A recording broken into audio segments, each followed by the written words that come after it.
વલસાડના central park પાસે દિલધડક rescue કરવામાં આવ્યું।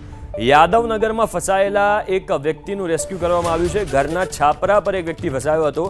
ભારે વરસાદ બાદ આસપાસના વિસ્તારમાં પાણી ભરાઈ ગયા। સ્થાનિકોએ સુહિલ નામના વ્યક્તિનો જીવ બચાવ્યો છે। એબીપી અસ્મિતા પર રેસ્ક્યુના દ્રશ્યો લાઈવ દ્રશ્યો મેં આપને બતાવીશું। છાપરા ઉપર આ તમે જોઈ શકો છો, છાપરા ઉપર સુહિલ નામનો આ વ્યક્તિ છે એ ફસાઈ ગયો હતો અને આજુબાજુ પાણી ભરાઈ ગયા હતા, જેના કારણે એ નીચે નહોતા ઉતરી શકતા અને જેના પગલે રેસ્ક્યુ ઓપરેશન કરવામાં આવ્યું।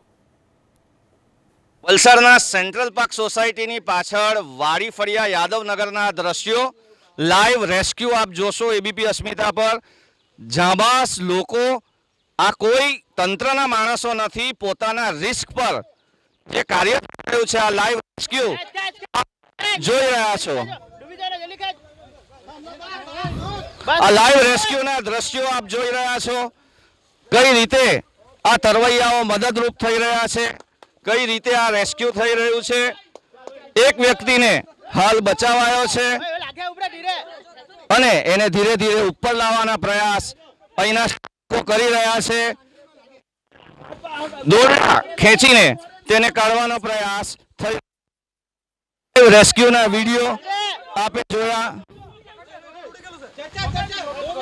કઈ રીતે લોકોએ જાતે મહેનત કરીને આ કરી રહ્યા છે। જોઈ શકો છો આ લાઈવ રેસ્ક્યુના દ્રશ્યો એબીપી અસ્મિતા પર। કઈ રીતે એક વ્યક્તિને બચાવવામાં આવ્યો છે, અહીંના જાબાઝ લોકોએ આ કાર્ય કર્યું છે। ખૂબ જ કપરી પરિસ્થિતિ, તંત્રની અહીંયા કોઈ મદદ નથી, સ્થાનિકોએ જાતે આ કાર્ય કર્યું છે।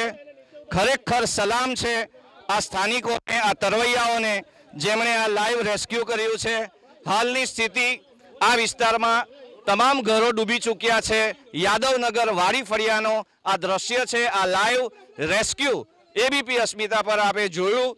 લોકોની પરિસ્થિતિ આપ જોઈ શકો છો, આખા ઘર કઈ રીતે છે અને જે લોકોએ રેસ્ક્યુ કર્યું છે તેઓને હવે બહાર કાઢવાની આ વ્યવસ્થા આપ જોઈ શકો છો। જે લોકો જે છે એ સ્વિમર છે, એમને આ જે રીતે તેઓને બહાર કાઢ્યા છે, ખરેખર એક વ્યક્તિનો જીવ બચ્યો છે। અત્યારે તેઓને અહીં લાવવામાં આવ્યા છે। એમના શ્વાસ તમે જોઈ શકો છો, કઈ રીતે અત્યારે તેઓને સ્વસ્થ રીતે બહાર કઢાયા છે।